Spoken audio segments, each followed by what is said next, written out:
चलो अब सुनो फटाफट। कल सिंस का यूज हो गया था, ठीक है। अब हमें यूज करना है किसका, फोर का। तो हेडिंग बनाओगे बेटा, यूजेस ऑफ फोर। बेटा ये बंद हो जाओ, यूजेस ऑफ फोर। किसकी यूज हमें पढ़ना है बेटा, फोर का क्या पढ़ना है हमें, यूज पढ़ना है। सिंस भैया क्या बताता है, सिंस मेरे लाल बताने का काम करता है आपको स्पेसिफिक टाइम। क्या बताता है हमें, स्पेसिफिक टाइम। तो ये बेटा हमें क्या बताएगा, ये बताएगा हमें पीरियड ऑफ टाइम। क्या बताएगा हमें, पीरियड ऑफ टाइम।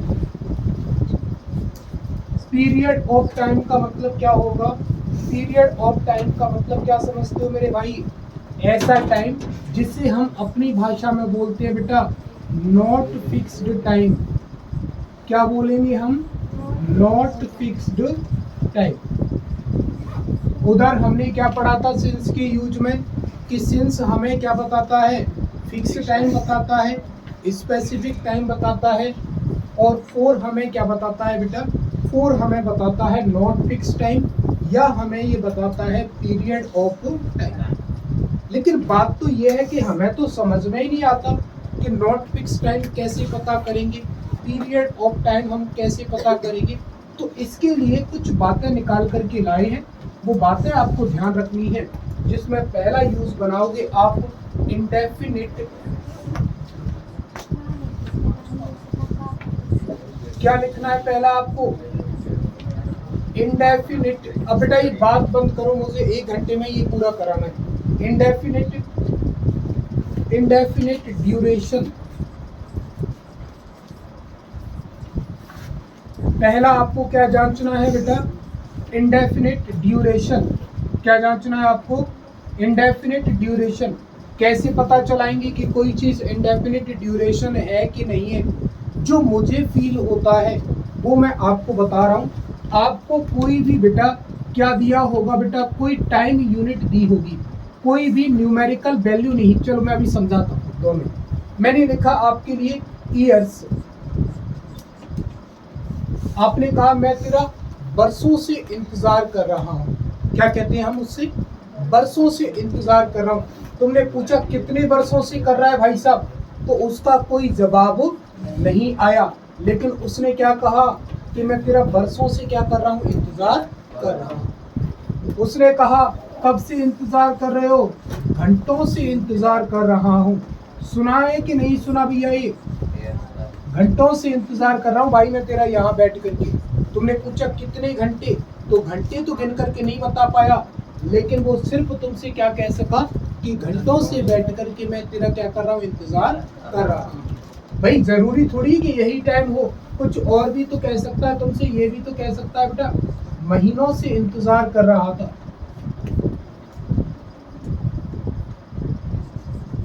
4 months।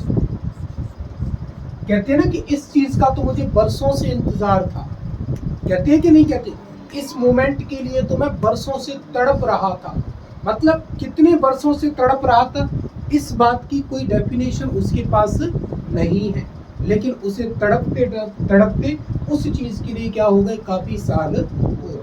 तो यहाँ से आपको एक बात समझ में आएगी। चलो एक और कराने दो, फिर ये दोनों ही पॉइंट मैं आपको क्लियर करूंगा। पॉइंट नंबर 2, पॉइंट नंबर 2 लिखना भाई, कोई भी न्यूमेरिकल वैल्यू दी हो। क्या दी हो बेटा, न्यूमेरिकल वैल्यू। न्यूमेरिकल वैल्यू क्या समझती हो, 1 2 3 4 5 6 7 8, ये गणित के नंबर दिए हो। क्या दिए हो, गणित के नंबर। और गणित के नंबरों के साथ बेटा कोई क्या दी हो बेटा, टाइम यूनिट दी हो।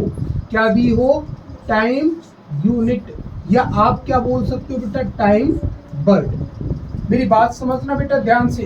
कोई भी बेटा टाइम की यूनिट दी है, ऐसी यूनिट जो आपको क्या बताती है, टाइम बताती है। और उस टाइम की यूनिट से पहले आपको गणित की कोई वैल्यू लिखी है। क्या लिखी है, कोई गणित की वैल्यू। तो इतना समझ लेना मेरे लाल कि उससे पहले हमें फिर क्या लगाना है, 4 ही लगाना है। क्या लगाना है हमें उससे पहले 4। जब भी कोई टाइम यूनिट दिया हो मेरे लाल, क्या दिया हो, जब भी कोई टाइम यूनिट दिया हो और टाइम यूनिट के साथ आपको क्या दी हो बेटा, कोई न्यूमेरिकल वैल्यू दी हो, क्या दी हो, कोई न्यूमेरिकल वैल्यू दी हो, तो हमें उससे पहले किसका यूज करना है, 4 का यूज करना है। जैसे मैंने लिखा, अगर ऊपर वाली बात को मैं ऐसे लिख दूं 2 ईयर्स, ऊपर वाली बात को मैं क्या लिख दूं 2 ईयर्स, तो भाई ईयर एक ऐसी यूनिट होती है जो आपको क्या बताती है, टाइम बताती है। क्या बताती है, टाइम। और TWO2 ये किसका डिजिट होता है भैया, इसकी मैथमेटिकल यूनिट होती है। क्या होती है, मैथमेटिकल वैल्यू होती है। तो टाइम यूनिट हो, न्यूमेरिकल वैल्यू हो, तो फिर हम इससे पहले किसका यूज करते हैं, 4। फिर मैंने लिखा 4 सॉरी अभी ये छोड़ो, 4 आवर्स, 4 आवर्स। आवर घंटा बेटा क्या बताता है आपको, समय बताता है। क्या बताता है, समय। और आवर एक ऐसी यूनिट होती है जो क्या होती है, मैथमेटिकल वैल्यू होती है। न्यूमेरिकल क्या होती है, वैल्यू होती है। तो न्यूमेरिकल वैल्यू दिया है और क्या दिया है बेटा, घंटा दिया है। तो फिर हमें इससे पहले किसका यूज करना होगा, किसका यूज करना होगा बेटा, 4 का यूज करना होगा। ऊपर वाले में और नीचे वाले नियम में तुम्हें बस एक ही बात का फर्क नजर आ रहा है। क्या फर्क नजर आ रहा है, अगर ध्यान से देखोगे तो टाइम यूनिट तो बेटा यहाँ भी है, टाइम यूनिट तो यहाँ भी है। नीचे वाले में टाइम यूनिट से पहले क्या दी है, न्यूमेरिकल वैल्यू दी है। ऊपर वाले में टाइम यूनिट से पहले कोई क्या नहीं दी, न्यूमेरिकल वैल्यू नहीं दी। तो बेटा आप अपनी बात समझने के लिए ऐसा लिख सकते हो कि जब आपको क्या दिया हो बेटा, न्यूमेरिकल वैल्यू ना दी हो, क्या ना दी हो, न्यूमेरिकल वैल्यू नहीं दी हो, लिख करके काटने का मतलब नहीं दी हो, सिर्फ और सिर्फ बेटा आपको क्या दी हो, टाइम यूनिट दी हो। क्या दी हो, सिर्फ और सिर्फ टाइम यूनिट। तो मेरे लाल समझ लेना आप इस बात को कि वहां भी हम किसका यूज करेंगे, 4 का यूज करेंगे। अब आप एक चीज देख रहे होंगे कि अभी तक मैंने जितने भी कराए हैं सबके सब मैंने क्या रखे हैं, प्लूरल। ईयर्स को देखो तो क्या है, प्लूरल। आवर्स को देखो तब भी क्या है, प्लूरल। इधर तो भाई मंथ्स है, इधर कोई यूनिट नहीं है। ऊपर वाले में तुम्हें एक और खेल समझ में आ रहा होगा कि यहाँ ये भी प्लूरल, ये भी प्लूरल, ये भी प्लूरल। नीचे वाले में ये भी प्लूरल, ये भी प्लूरल, ये भी प्लूरल। नीचे वाले का प्लूरल होने का हमें कारण समझ में आता है। क्यों समझ में आता है, क्योंकि क्या लिखा है, 2। तो 2 होने की वजह से इसका प्लूरल होना जायज था। इधर क्या लिखा है, 4 होने की वजह से इसका प्लूरल होना क्या था, जायज था। लेकिन इतना याद रखना, क्या मैं इधर ऐसा भी तो लिख सकता हूं, मैंने ऐसा लिखा 4 ए ईयर, ऐसा भी तो लिखा जा सकता है, लिखा जा सकता है। भाई ए क्या होता है, ए की जगह आप क्या लिख दो, 1 लिख दो। क्या लिख दो, 1। तो 1 तो क्या हो गई, मैथमेटिकल वैल्यू हो गई। और ईयर क्या हो गया बेटा, टाइम यूनिट हो गया। क्या हो गया, टाइम यूनिट। तो हमें नीचे वाले नियम में ये बात समझ में आती है कि ये जो टाइम यूनिट है इसका सिंगुलर प्लूरल होना किस पर डिपेंड करता है, इस मैथमेटिकल वैल्यू। किस पर डिपेंड करता है, मैथमेटिकल वैल्यू। अगर यहाँ 1 एक बताने वाला कुछ लिखा होगा तो ये सिंगुलर होगा, और एक से ज्यादा की जब बात की जाएगी तो ये किसका रोल प्ले करेंगे, प्लूरल। गेटिंग माय पॉइंट, बात समझ में आ रही है। लेकिन ऊपर वाले में तो ऐसा कुछ है ही नहीं, यहाँ तो कोई न्यूमेरिकल वैल्यू नहीं है, यहाँ भी कोई न्यूमेरिकल वैल्यू नहीं है, और यहाँ भी क्या नहीं है, कोई न्यूमेरिकल वैल्यू नहीं है। तो यहाँ आपको एक बात समझ में आएगी मेरे लाल, क्या समझ में आएगी कि ये न्यूमेरिकल वैल्यू जो होगी, ये जो टाइम यूनिट होगा वो ऑलवेज क्या बताएगा आपको, प्लूरल बताएगा। क्या बताएगा आपको, प्लूरल। और नीचे वाले में ऐसा कुछ भी नहीं है, वहां डिपेंड करेगा किस पर, न्यूमेरिकल वैल्यू। अगर न्यूमेरिकल वैल्यू सिंगुलर फॉर्म बताता है तो वो सिंगुलर रखेंगे, प्लूरल बताएगा तो क्या रखना है हमें, प्लूरल रखना है। इनके जरिए आप बहुत सारी मिस्टेक्स को क्या कर सकते हो, सुधार सकते हो अपनी राइटिंग में।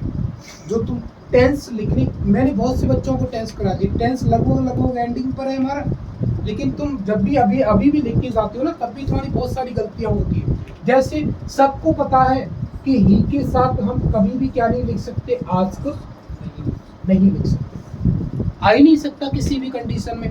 या तो आस्क्ड होगा या फिर क्या होगा, आस्क होगा, या फिर किसी हेल्पिंग वर्ब के साथ क्या लिखा होगा, आस्क लिखा होगा।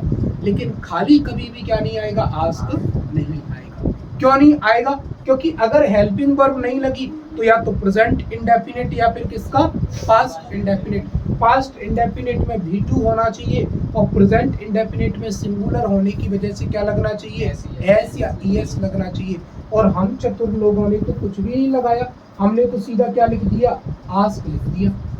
ये करते हैं। और कल जो टेस्ट हुआ था या जो इससे पहले हुआ था उसमें भी ऐसी ही गलती थी हमारी। तो भाई टेंस कराने का मतलब रट्टा मारने वाला सिस्टम नहीं करना आपको, वो बाहर टेंस तो सुधारना ही सुधारना है, लेकिन उसके साथ साथ आपको इस चीज़ का भी ध्यान रखना है कि जो हमारी जो थ्योरी है, हमारा जो लिटरेचर है, उसमें भी हमें इसको क्या करना है, अप्लाई करना।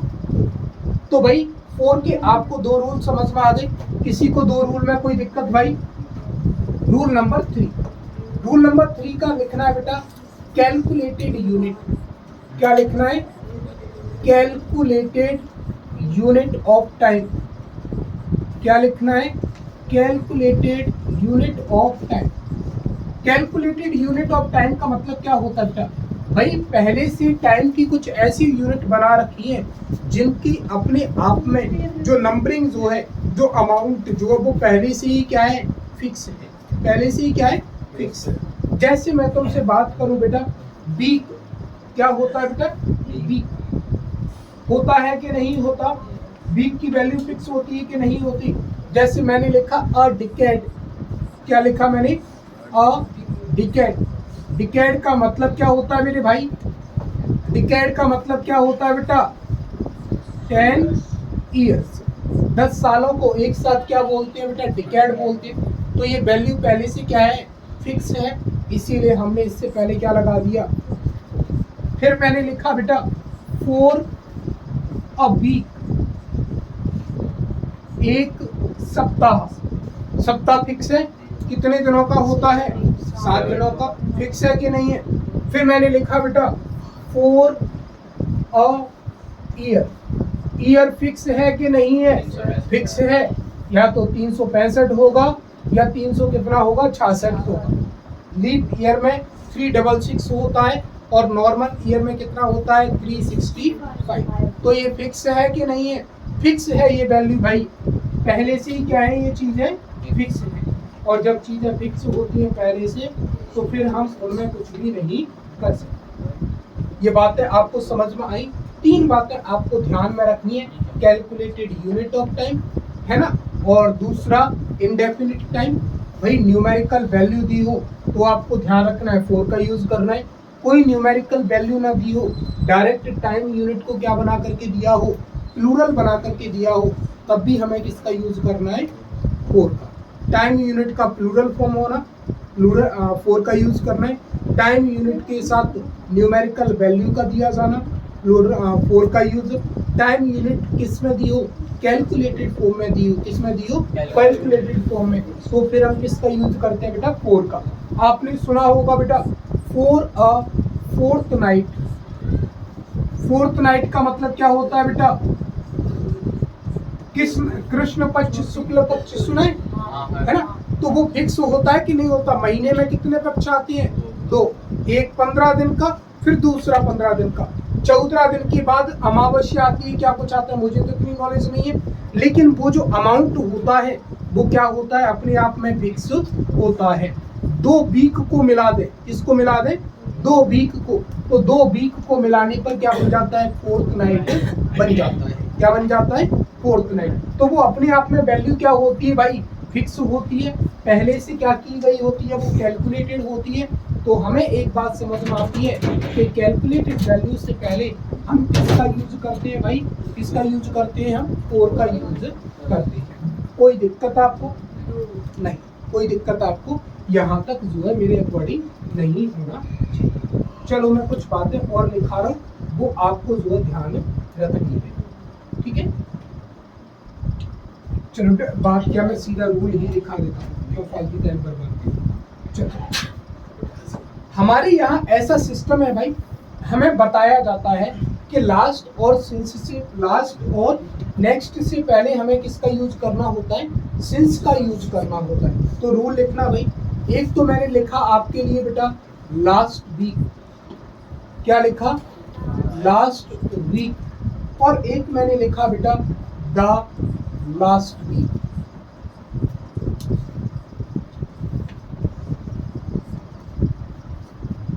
एक मैंने क्या लिखा बेटा लास्ट वीक, और दूसरा मैंने क्या लिखा आप लोगों के लिए द लास्ट वीक।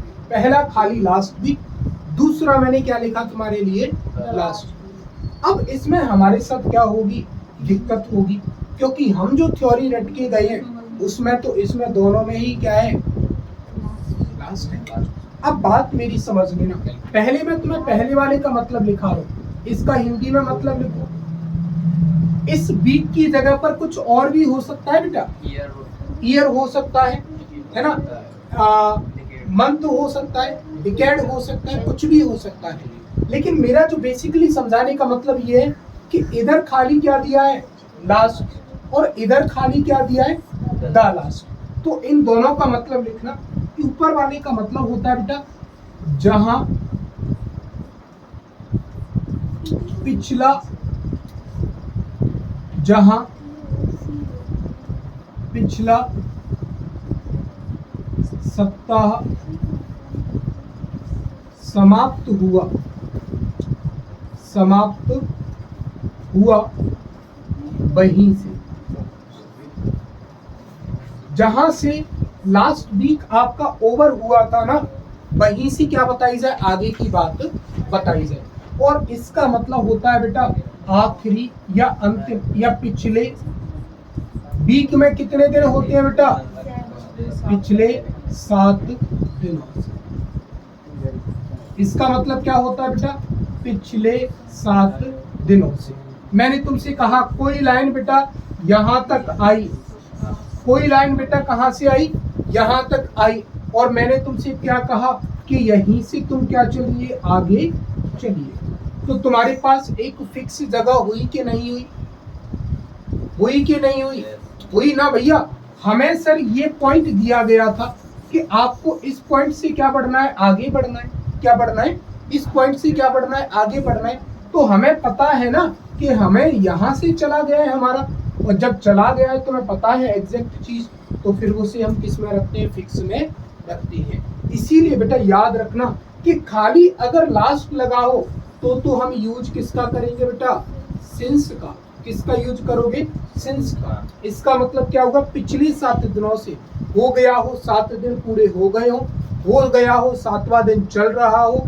भाई एग्जैक्ट नहीं है, मैंने तुमसे पूछा भाई कितने दिनों से पढ़ रहे हो यहाँ, क्या जवाब मिलेगा, सर 3 महीने हो गए होंगे, सर 15 दिन हो गए होंगे। कितने दिन हो गए होंगे, 15 दिन। क्या तुमने घड़ी लगा के टाइम गिन लिया, सर मैं 1:45 पर आया था और 1:45 ही हो गया, मुझे पूरा 15 दिन हो गए। ऐसी किसी के पास ही है, कोई नॉलेज नहीं है। एक हमने क्या बताया बेटा, बस अनुमान लगाया। क्या लगाया, अनुमान। फिक्स हमारे पास कुछ भी नहीं है। लेकिन मैंने तुमसे पूछा कितनी तारीख से आया रे पढ़ने, तुमने जवाब दे दिया सर 20 जुलाई से आया। कब से आया, 20 जुलाई से। तो 20 जुलाई क्या हो गई, फिक्स हो गई। लेकिन तुमने ये कहा सर 10 दिन से आ रहा हूँ। कितने दिन से आ रहा हूँ, 10 दिन से। तो भाई टाइम जो है तुम्हारे पास कैलकुलेटेड फॉर्म में नहीं है, तुम्हारे पास एग्जैक्ट टाइम नहीं है। क्या तुम्हें 10 दिन हो गए यहाँ, नहीं। आपने से पूछा गया कितने महीने हो गए पढ़ते पढ़ते, सर 3-4 महीने तो हो गए। कितने महीने हो गए, 3-4 महीने। हो सकता है 4 से ज्यादा भी हो गया, हो सकता है 3 भी नहीं हुई हो। अंदाज है, क्या है, अंदाज। तो जो अंदाज में चीजें आती है उनके लिए हम किसका यूज करते हैं बेटा, 4 का यूज करते हैं। तो पिछले 7 दिनों से मतलब क्या होता है बेटा, यहाँ हम किसका यूज करेंगे बेटा, 4 का यूज करेंगे। आपको 2 ही बातें याद रखनी है कि अगर खाली लास्ट या नेक्स्ट दिया है तो सिंस का यूज करना है, और इनसे पहले भी अगर आर्टिकल लगाने की कोशिश की है तो फिर हम यूज किसका करेंगे, ठीक है। बाकी कहीं कोई आपको कोई दिक्कत नहीं आएगी। जैसे मैंने लिख करके दिया आपको संडे, मैंने आपको क्या लिख करके दिया, संडे। संडे को देखते ही मन में आ जाएगा भैया क्या दे रहा है, नाम लिख करके दे रहा है, क्या दे रहा है, नाम लिख करके दे रहा है, और नाम के साथ हम किसका यूज करते हैं, सिंस का, ठीक है। मैंने लिख करके दे दिया 5 डेज, क्या लिख करके दे दिया मैंने, 5 डेज। अरे 5 डेज ये तो टाइम यूनिट है, और इससे पहले क्या लिखिए, न्यूमेरिकल वैल्यू लिखिए, नंबरिंग क्या लगा दो, 4। मैंने कहा 4 अ वीक, अरे ये तो टाइम यूनिट है, और ये क्या होती है, कैलकुलेटेड फॉर्म में होती है। कैलकुलेटेड फॉर्म में होने की वजह से हमें यहाँ किसका यूज करना पड़ा, 4 का यूज करना पड़ा। किसका यूज करना पड़ा, 4 का। आपसे लिखा गया बेटा 6 मई, आपको क्या लिख करके दिया गया बेटा, 6 मई लिख करके दिया। अरे यार ये तो डेट दी है लिख करके, डेट होने की वजह से हमें किसका यूज करना पड़ेगा, सिंस का। मैंने आपसे कहा बेटा लास्ट दिवाली, मैंने आपसे क्या कहा, लास्ट दिवाली। मैंने आपसे कहा था कि इवेंट और ओकेजन से पहले हम किसका यूज करते हैं, सिंस का। भाई आखिरी बार जब दिवाली होगी तो वो तारीख फिक्स तो हुई होगी, हुई थी फिक्स की नहीं थी, जब फिक्स होगी तो फिर हम किसका यूज करोगे, सिंस का यूज करोगे। मैंने कहा सिंस हर मैरिज, उसकी शादी से। घर पे सुना होगा ना, जब शादी हो जाती है, जब से इसकी शादी हुई है तब से बहुत बदल गया है। क्या सुनने को मिलता है, जब से इसकी शादी हुई है तब से बहुत बदल, उसकी हुई नहीं है अभी, हो जाएगी तो बदल जाएगा वो तो जाने तो पहले उसकी, है ना। तो सिंस हर मैरिज, जब से उसकी क्या हुई है, शादी, तो जिस दिन शादी हुई होगी वो तारीख क्या होगी तुम्हारी, फिक्स होगी कि नहीं है, तो बाकी चीजें क्या होंगी भैया, फिक्स होंगी। फिर मैंने बताया सिंस बर्थ, तुमने कहा भाई कुछ बच्चों को क्या होती है, कोई डिसेबिलिटी होती है, और तुमसे पूछा गया, कोई पूछता है कब से है ये समस्या तुम्हें, तो तुम क्या कहते, जन्म से ही है। तो जब तुम पैदा हुए होंगे तो वो तारीख क्या होगी, फिक्स तो होगी कि नहीं होगी। तो ऐसी सारी बातें जो इवेंट या ओकेजन में काउंट किए जाएं, लेकिन जिनका होना क्या होता है, फिक्स होता है, उन्हीं के साथ हम किसका यूज करते हैं, सिंस का यूज करते हैं।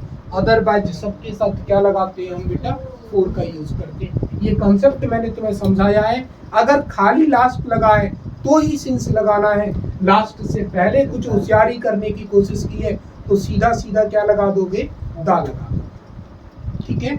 एक बार ये रूल देख लीजिए, आपको कोई तकलीफ नहीं होना चाहिए मेरे भाई। ये छोटे छोटे से और प्यारे प्यारे से क्या है, ठीक है भाई, कोई दिक्कत, बस यही समझो। हाँ क्या, बस एक मैं तुम्हें शॉकिंग चीज दिखा रहा हूँ जो आप शायद तुमने नहीं पढ़ा होगा, वो मैं तुम्हें बता रहा हूँ, और उस चीज का क्या रखेंगे हम सब लोग ध्यान रखेंगे। देखो अभी तक चाहे हम प्रेजेंट की बात करें, चाहे हम किसकी बात करें बेटा, पास्ट के परफेक्ट कंटिन्यूअस की बात करें, किसी के भी परफेक्ट कंटिन्यूअस की बात करें, परफेक्ट हमें क्या बताता रहा है अभी तक, पास्ट बताता रहा है। क्या बताता रहा है, पास्ट। मैंने आपको जब वो सेंटेंस लिखाया था लास्ट क्लास में, तो मैंने आपको समझाया था कि परफेक्ट क्या होता है, ऐसा टेंस होता है जो क्या हो चुका है, बीत चुका होता है, जिसमें किसी सुधार की गुंजाइश नहीं है। तो प्रेजेंट का भी परफेक्ट हो चाहे पास्ट का भी परफेक्ट हो, परफेक्ट दोनों का क्या बताता है, हमें पास्ट बताता है, ठीक है, कोई दिक्कत। लेकिन एक दिक्कत हमारे साथ हो जाती है, ये लिख लिया भाई सबने, ये लिख लिया ना सब।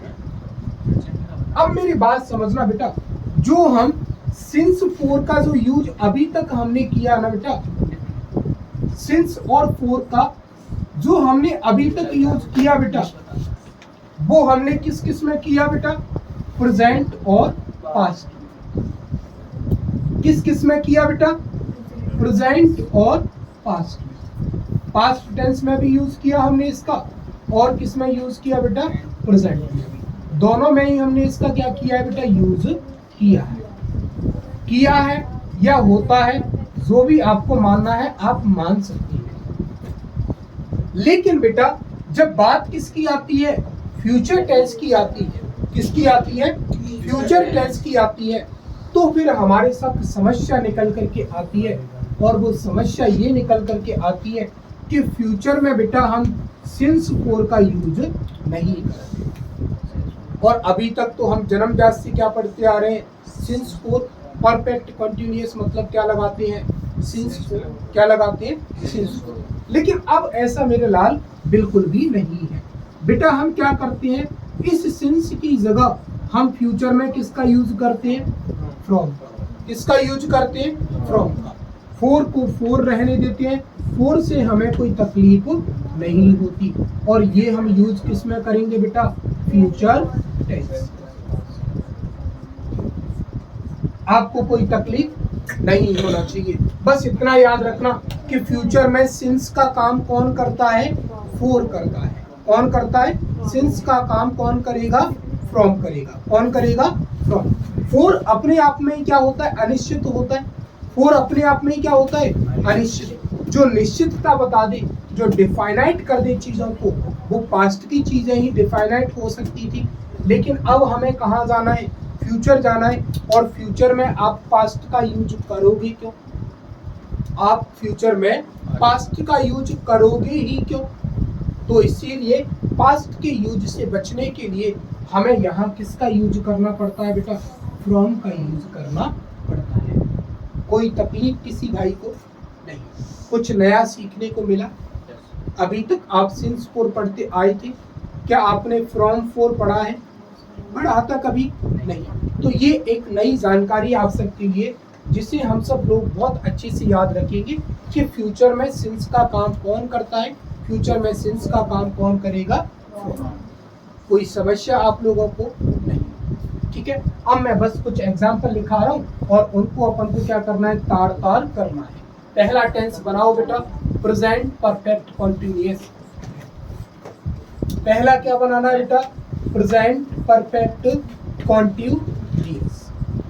सारे रूल मैं तुम्हें समझा चुका, कोई दिक्कत नहीं आनी चाहिए। प्रेजेंट परफेक्ट, प्रेजेंट होने की वजह से हमें किसका यूज करना पड़ेगा बेटा, फर्स्ट फॉर्म का।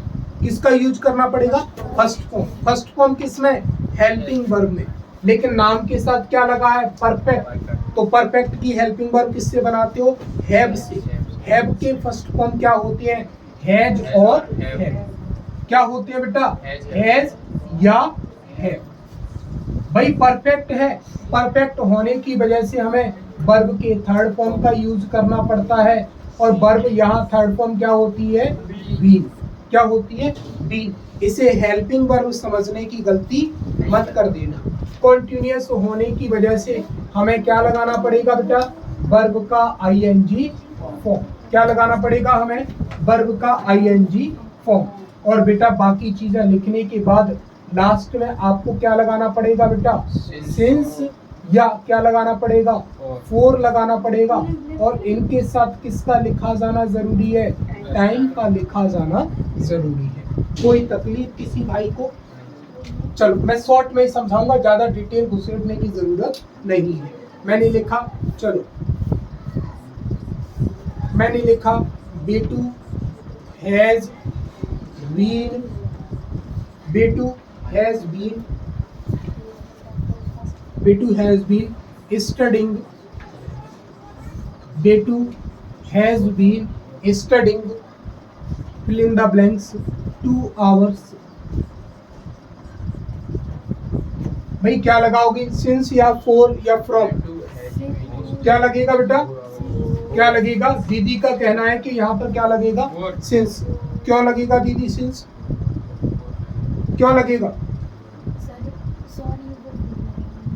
क्या लगेगा, फोर। भाई टाइम यूनिट मिल गया और न्यूमेरिकल वैल्यू मिल गई। अब क्या मुझे खाओगे तुम लोग, न्यूमेरिकल वैल्यू और क्या दे दिया तुम्हें, टाइम यूनिट। दोनों ही चीजें तुम्हारे पास हो गई। तो फिर मुंह और आंख जो कुछ भी है तुम्हारे पास सब बंद करके क्या लगा देना, फोर लगा देना। कोई दिक्कत आपको यहाँ तक नहीं होना चाहिए। अगला टेंस बनाओ बेटा, पास्ट परफेक्ट कंटिन्यूअस। डिटेल कराने की अब तो जरूरत तो नहीं है, सब इंटेरोगेटिव सब चीजें समझ में आती हैं। तो सीधा सीधा बनाओ, past perfect continuous.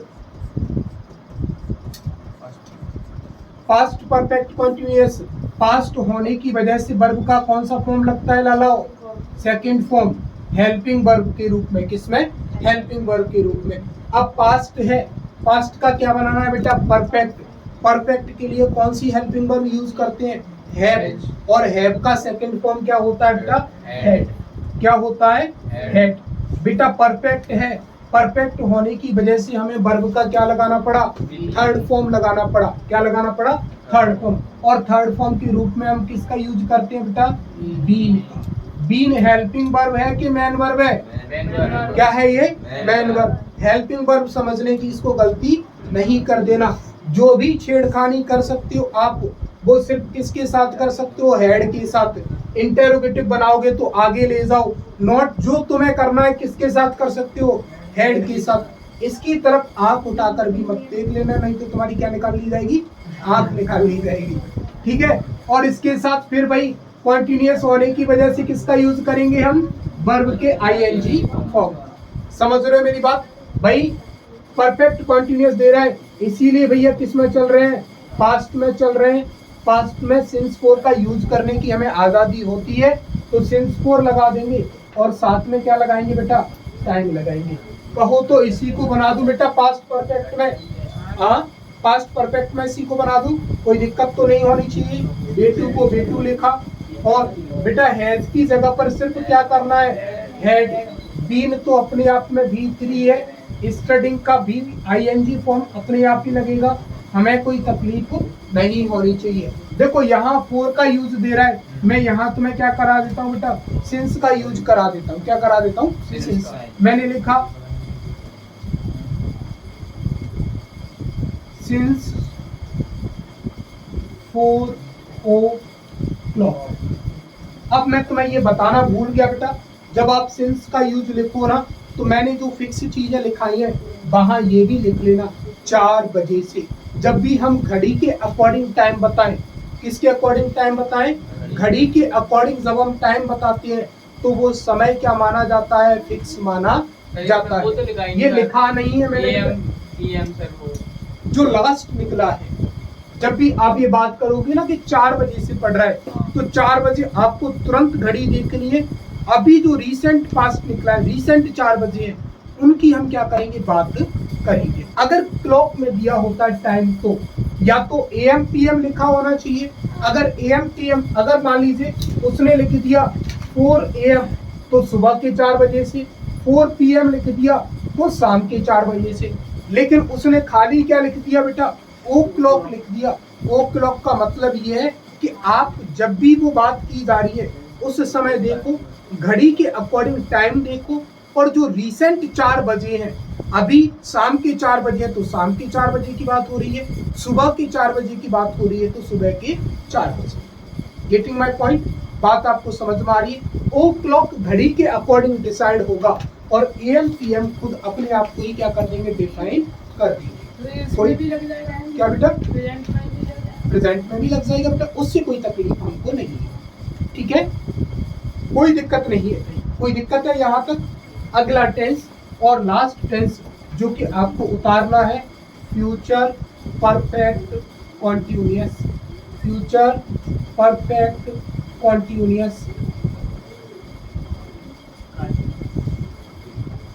Future perfect continuous. चलो, फ्यूचर के लिए हम किसका यूज करते हैं? फटाफट बको, किसका यूज करते हो?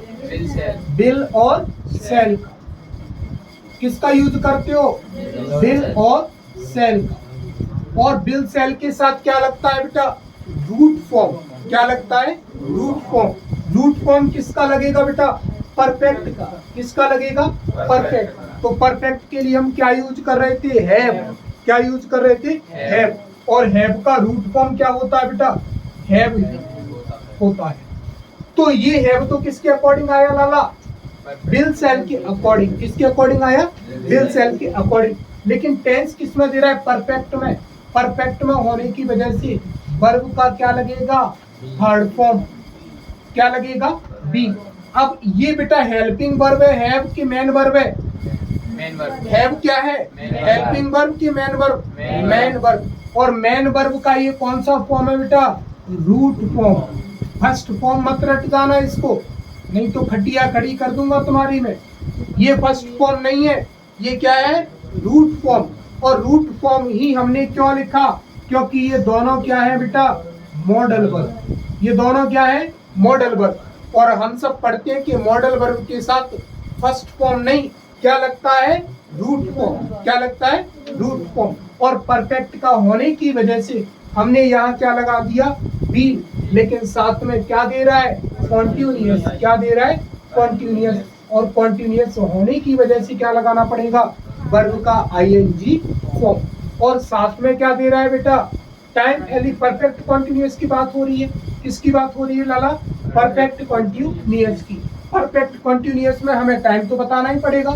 बताना पड़ेगा कि नहीं बताना पड़ेगा, बताना पड़ेगा। और बताने के लिए हम किसका यूज करते हैं बेटा, सिंस फोर का। किसका यूज करते हो, सिंस और फोर का। और साथ में क्या लगाओगे बेटा, टाइम लगाओगे। ठीक है, कोई दिक्कत आपको यहाँ तक, क्या, फ्रॉम। भाई मैं देख रहा था ये कहाँ सो रहे हैं, चलो जागे हुए हाँ सुनाई दे रहा था। इतना याद रखना है कि सिंस हमें क्या बताता है, पास्ट बताता है। और गुरुजी हम तो किसकी बात कर रहे हैं, फ्यूचर की। इसीलिए इसको हम लाद देंगे यहाँ से, और इसकी जगह कौन ले लेगा बेटा, फ्रॉम। कौन ले लेगा बेटा, फ्रॉम। तो याद रखना बेटा, फ्यूचर के परफेक्ट कॉन्टिन्यूअस में सिंस फोर का यूज नहीं होता। किसका यूज होता है, फ्रॉम फोर का। किसका यूज होता है, फ्रॉम फोर का। चलो बेटू वाला बना दो, बेटू कोई बनाओ फटाफट, एक ही से समझ में आएगा। बेटू है भैया। अब तुम्हें अता पता तो है नहीं कि फ्यूचर है, सॉरी फिक्स है कि नॉन फिक्स है। तो पहले सेंटेंस देख लो। चलो अभी मैं बिल के लिए, बिल सेल के लिए जगह छोड़ देता हूँ, ठीक है, बाकी का काम कर लो। हैव तो दोनों के साथ ही लगना है, लगना है कि नहीं लगना। बीन तो दोनों के साथ ही लगना है, लगना है कि नहीं लगना। स्टडिंग तो दोनों के साथ लगना है कि नहीं लगना, लगना है। इतना तो आप तैयार करके रखो। अगर परफेक्ट कॉन्टिन्यूअस का कुछ भी बनाने को कहे ना तुम्हें, तो पहले हैव लगाओ, बीन लगाओ, और वर्ब को किसमें ले आओ फटाफट, आईएनजी। कोई तकलीफ यहाँ तक आपको। अब आप देख लो, मैं फिर यहाँ जगह छोड़ रहा हूँ सिंस फोर के लिए, और मैंने लिखा बेटा, फिर मैं दोबारा से वही लिखता हूँ। चलो 4 AM। अब देखो 4 AM क्या बता रहा है बेटा, घड़ी के अकॉर्डिंग टाइम बता रहा है। क्या बता रहा है बेटा, घड़ी के अकॉर्डिंग टाइम। घड़ी जब दिमाग में आ जाए तो फिर किसका यूज करते हो, सिंस का। किसका यूज करेंगे, सिंस का। किसका यूज करोगे, सिंस का। इतना याद रखना। वैसे तो नियम तो हमने रट रखा है कि किसका यूज करते हैं, सिंस का। लेकिन दिक्कत हमारे साथ ये है भाई कि हम परफेक्ट कॉन्टिन्यूअस फ्यूचर में सिंस का यूज नहीं करते। इसकी जगह, सिंस की जगह कौन लेता है, तो सिंस की जगह कौन लेता है बेटा, फ्रॉम। तो होश में रहिएगा, आपको नंबर नहीं कटवाना। यहाँ सिंस की जगह किसका यूज होगा, फ्रॉम। अब इसका रायता देख लो भाई, we have been studying 4 hours, sorry 4 AM, 4 घंटे 4 बजे से पढ़ रही होगी। भाई लगता तो ऐसे है जैसे क्या बता रहा है, फिक्सेशन बता रहा है। क्या बता रहा है, फिक्सेशन। और फिक्सेशन बताने के लिए हम चीजें क्या कर देते हैं, इंटरचेंज कर सकते हैं। वैसे तो ये थर्ड पर्सन में आता है, और थर्ड पर्सन में हम किसका यूज करते हैं, बिल का। किसका यूज करते हैं, बिल का। लेकिन भाई फिक्स की बात सी लग रही है, क्योंकि इससे हमें क्या पता चल गया, फिक्स जैसी महसूस हो रहा है, फिक्स जैसा फील हो रहा है। तो इसीलिए यहाँ क्या लगाना ठीक है, सेल लगाना। वैसे तो ये लगा हुआ आएगा तुम्हारे लिए, नहीं भी लगा हुआ आए तो आपको मैंने हर चीज बहुत अच्छी से समझाई है, और अच्छी सी आपको समझना है। चलो इसका तुम एक इंटरोगेटिव बना दो, तब मैं आगे जाऊंगा। बनाओ इसका इंटरोगेटिव, इसी का बनाओ।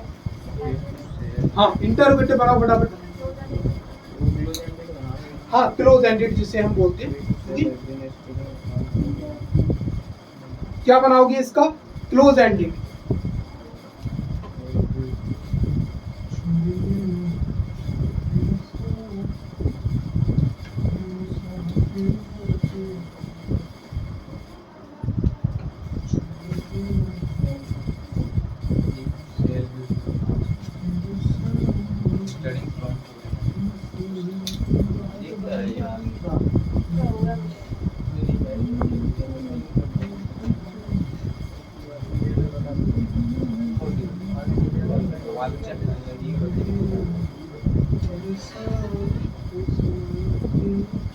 लिया भैया?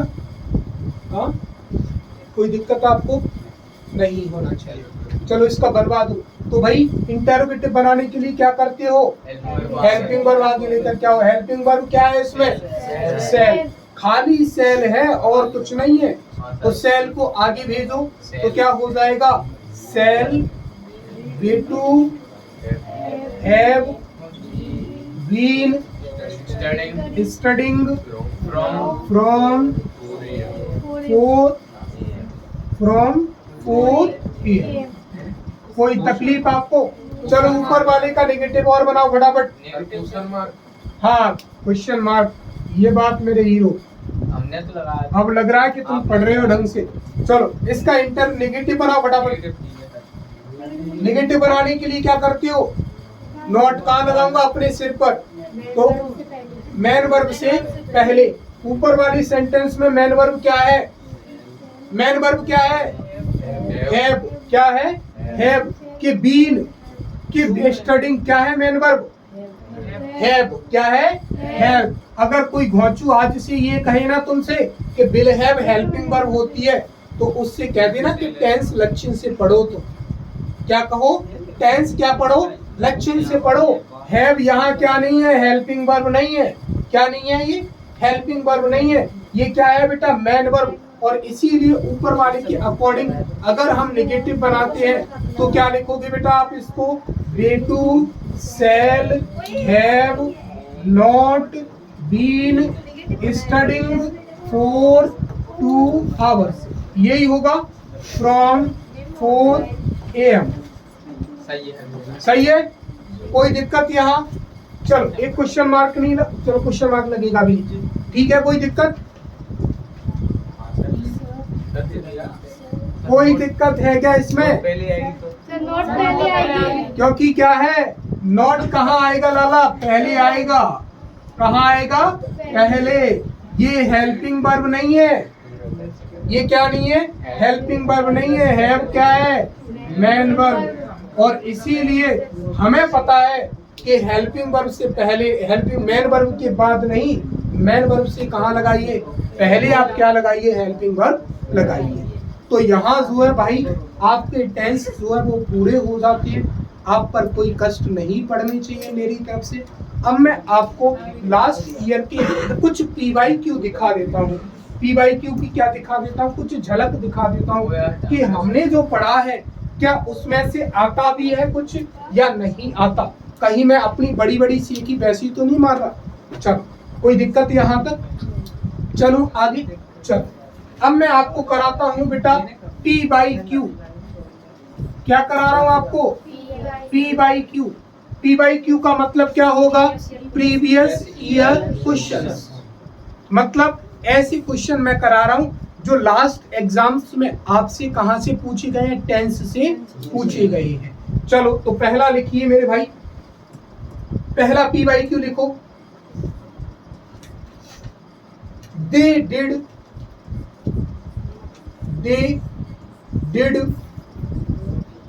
Their work.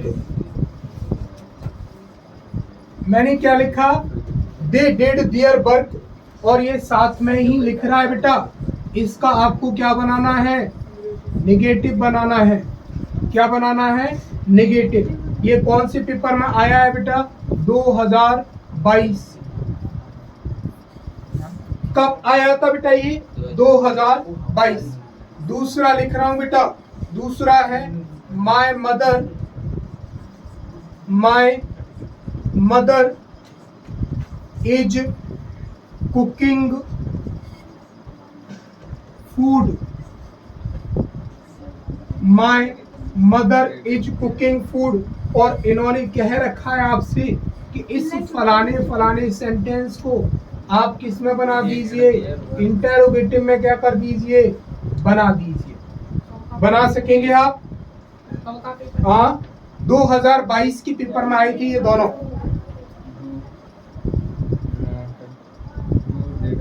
चलो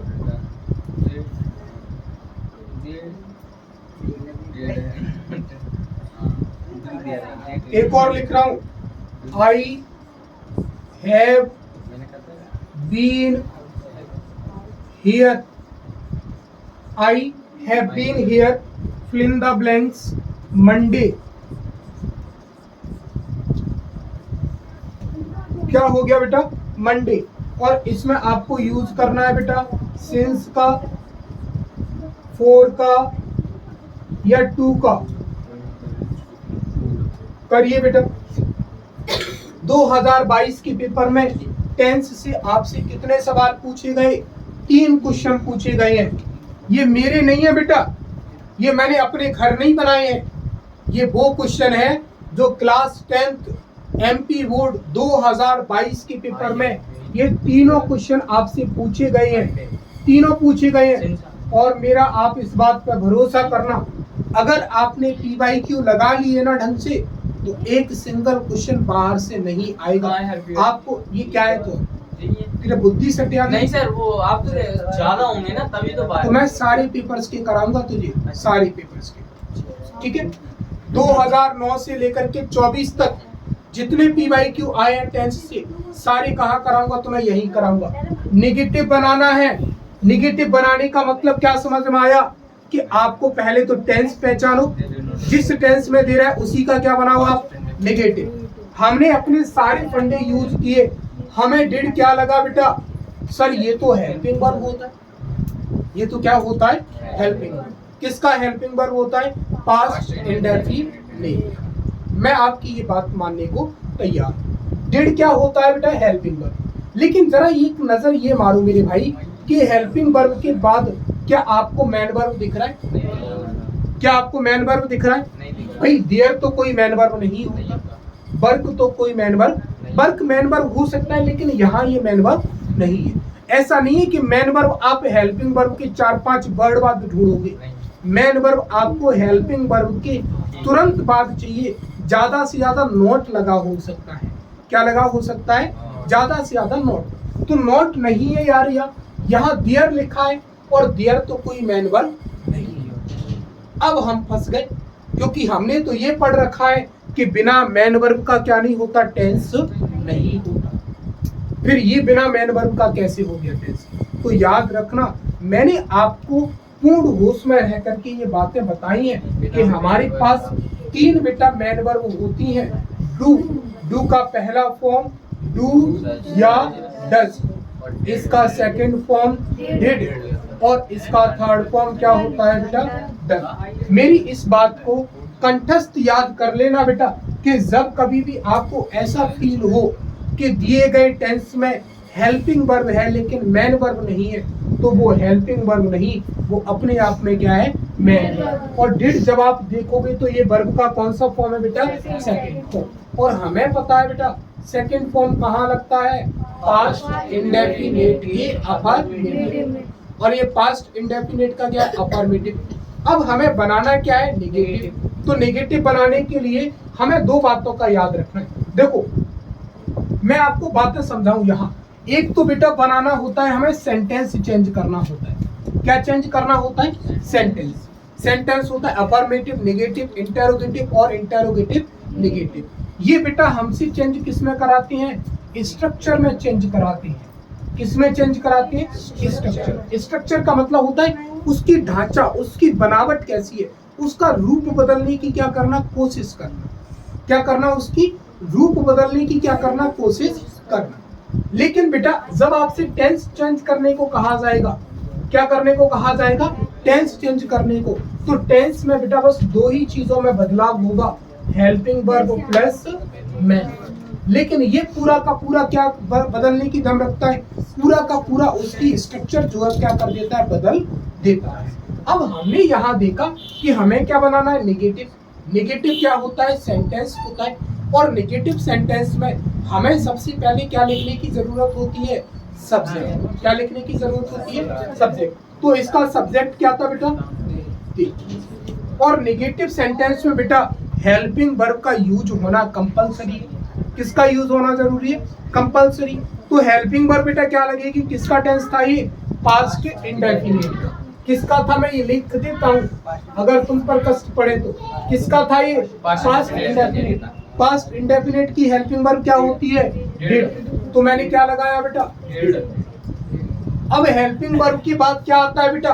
मैन वर्ब, क्या आएगा मैन वर्ब। लेकिन हमें बनाना क्या है नेगेटिव, और नेगेटिव में मैन वर्ब से पहले हमें क्या लिखना होता है नॉट। और जब नॉट लिख गया, डिड लिख गया बेटा, डिड मतलब हेल्पिंग वर्ब का यूज हो गया।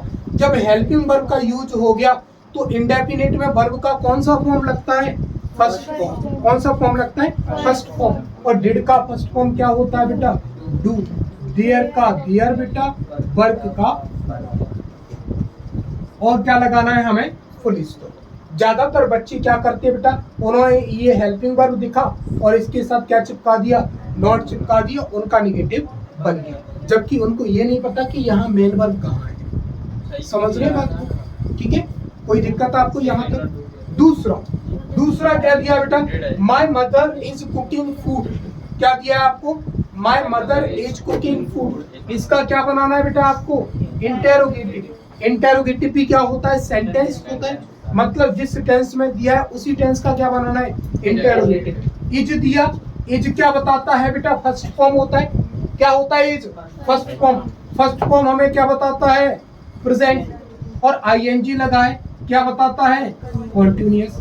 टेंस किसका दे रहा है प्रेजेंट कॉन्टिन्यूअस। प्रेजेंट कॉन्टिन्यूअस का क्या बनाना है इंटेरोगेटिव। इंटेरोगेटिव बनाने के लिए क्या करते हो एज को हेल्पिंग वर्ब को कहाँ लाते हैं आगे। हेल्पिंग वर्ब क्या है बेटा इज, तो इज फिर क्या लिखोगे बेटा माय मदर कुकिंग, और क्या बेटा फुल स्टॉप। चलो ठीक है, आपको कोई दिक्कत यहाँ तक नहीं।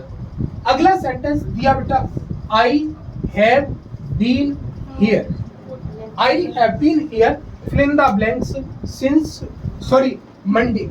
अब मंडे से तुम्हारे दिमाग में बत्ती जल जानी चाहिए कि सिंस 4 की जब भी बात होगी तो मंडे से पहले या तो सिंस लगेगा या क्या लगेगा फ्रॉम लगेगा। क्या लगेगा फ्रॉम।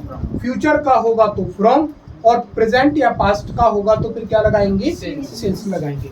अब देखो हैव दे रहा है, हैव क्या बताता है बेटा आपको प्रेजेंट। क्या बताता है प्रेजेंट, और प्रेजेंट के आते ही यहाँ किसका यूज कर दोगे आप टू, तो बेटा वैसे ही दिया हमें उसकी दी, वो तो कुछ और भी दे सकता है। यहाँ को लिखने को क्या और दे सकता है तुम्हें फ्रॉम भी दे सकता है। क्या दे सकता है तुम्हें फ्रॉम, लेकिन हमें पूर्ण होश में रहना है। हमें पूर्ण होश में रह करके यार प्रेजेंट का टेंस है और प्रेजेंट में किसका यूज होगा सिंस का। एक तुम्हें कमी यहाँ दिख रही होगी। क्या कमी दिख रही है कि यहाँ पर क्या नहीं दिया आईएनजी दिख रहा है। ये मेरी गलती नहीं है, ये बोर्ड एग्जाम्स की गलती है। अब उसने नहीं दिया तो तुम चतुर चालाक तो बनोगे नहीं, यार इसमें आईएनजी तो दिया नहीं सकते, ये गलत है। तो हमें उसके साथ झगड़ना नहीं है, हमें अपने मार्क्स लाना है, हमें अपनी बुद्धि का यूज करना है। अगर उसने ये सही है, यहाँ आईएनजी लगाने की भी कोई आवश्यकता नहीं है। यहाँ जो बीन जो है ना, वो बीन का मतलब होता है बेटा किसी जगह होना। क्या होना तो हम यहाँ हैं। क्या कहा उसने, हम यहाँ हैं। हम यहाँ कब से हैं बेटा मंडे से। यहाँ होने का मतलब क्या है कि आप यहीं रह रहे हो। कब से रह रहे हो मंडे से, तो यहाँ किसी लिविंग की लिखने की आवश्यकता नहीं है।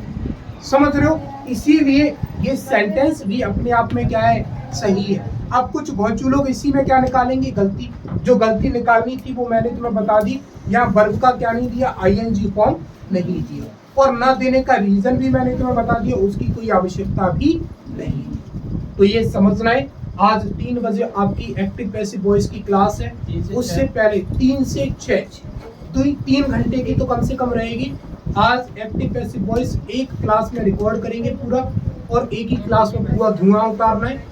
बात ये याद रखनी है कि हेल्पिंग वर्ब घर से पढ़ के आना, हेल्पिंग वर्ब और मैन वर्ब टेंस पढ़ के नहीं आओगे तो मैं तुम्हें वहां ये खेल नहीं खिलाऊंगा कि हैव प्रेजेंट होता है कि इज कॉन्टिन्यूअस होता है। ये आपको घर से पढ़ करके आना है। समझ रहे हो मेरी बात को, कोई दिक्कत आपको किसी भी टाइप की, ठीक है जा सकते हैं। कल मिलेंगे आपसे, 3 बजे मिलेंगे, और 3 से 6 याद से आना है बेटा।